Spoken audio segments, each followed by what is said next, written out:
আপনার যে ধরুন পরীক্ষার কৃতকার্য বলে না ১ম, ২য়, ৩য়, ৪র্থ, ৫ম এই ক্যাটেগরি অনুযায়ী। অর্থাৎ কেউ যদি ক্লাস পরীক্ষা বা কোনো দিন ইয়েতে হয় সেটা। এক্ষেত্রে কোয়ালিটি ভেরিয়েবল করবে না, র‍্যাংকিং, সেক্স হতে পারে, মেল ফিমেল ক্যাটেগরি হতে পারে, রেস হতে পারে, জেন্ডার হতে পারে, কান্ট্রি, ট্রাইবাল অনেক কিছু হতে পারে। হ্যাঁ? তারপরে রয়েছে সর্বশেষ নমিনাল সেটা জেনারেল। আপনি ইজিলি এটি স্পেসিফিকেশন বা স্পেকুলেশন করতে পারেন। সেক্ষেত্রে আপনার ডাটা সহজে বেশিরভাগ ক্ষেত্রে আপনি নমিনালি অ্যাড্রেস করবেন। আর যেগুলো র‍্যাংক বা পদার্থ যেগুলো অর্ডিনাল ইউজ করবে আর যেটা মেজারমেন্ট ওয়েট স্কোর বা লাইফ স্কেল বা বিভিন্ন মেজারমেন্ট ভ্যালু ইউজ করুন সেক্ষেত্রে আমরা স্কেল দেওয়ার চেষ্টা করব। ঠিক আছে?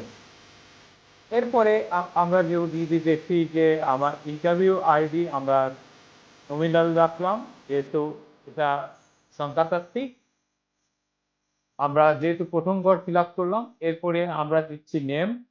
নেমটা অবশ্যই নিউমেরিক হবে না। এটা হলো ক্যারেক্টার, বর্ণ বা টেক্সট থাকবে। এইজন্য আমরা দেব স্ট্রিং চলক।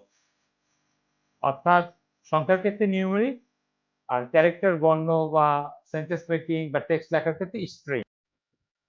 লেভেলেও আমরা দিব যে নেম, ভ্যালু দিব আমরা অনেক সময় অ্যাড ভ্যালু সেট আপ করি সেটা মাল্টিপল চয়েস করতে পারি। রেসপন্স অপশনের ক্ষেত্রে যেহেতু এটা টাইপ করতে হবে ব্লাঙ্ক থাকে সেজন্য আমরা এখানে ভ্যালু ক্ষেত্রে নাম দিব। ঠিক আছে?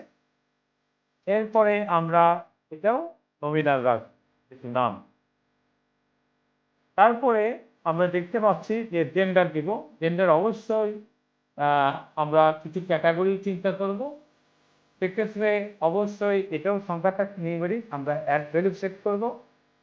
এই জন্য আমরা চিন্তা করব যে মেল, ফিমেল কিংবা অনেক সময় থার্ড জেন্ডার বা ট্রান্সজেন্ডার সেসব ক্যাটাগরিও চিন্তা করব।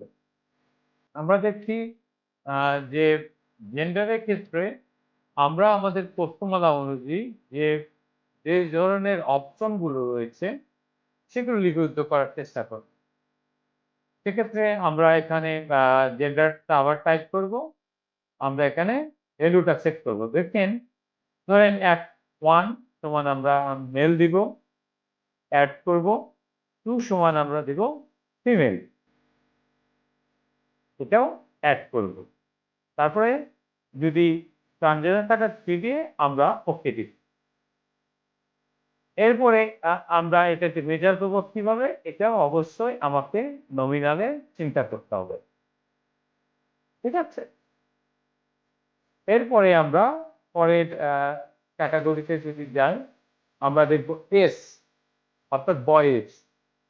বয়সে কিন্তু আমরা জানি যে বিভিন্ন ধরনের বয়সের ক্যাটাগরি থাকে। অনেক সময় আমরা রেঞ্জ এর কথা চিন্তা করি। বয়স অবশ্যই এটা নিউমেরিক। সেক্ষেত্রে আমরা অ্যাড ভ্যালু থেকে আমরা অবশ্যই ব্লাঙ্ক করেও লিখতে পারি অথবা ওই যে আগের অনুযায়ী অপশন দিয়েও দিতে পারি। হ্যাঁ?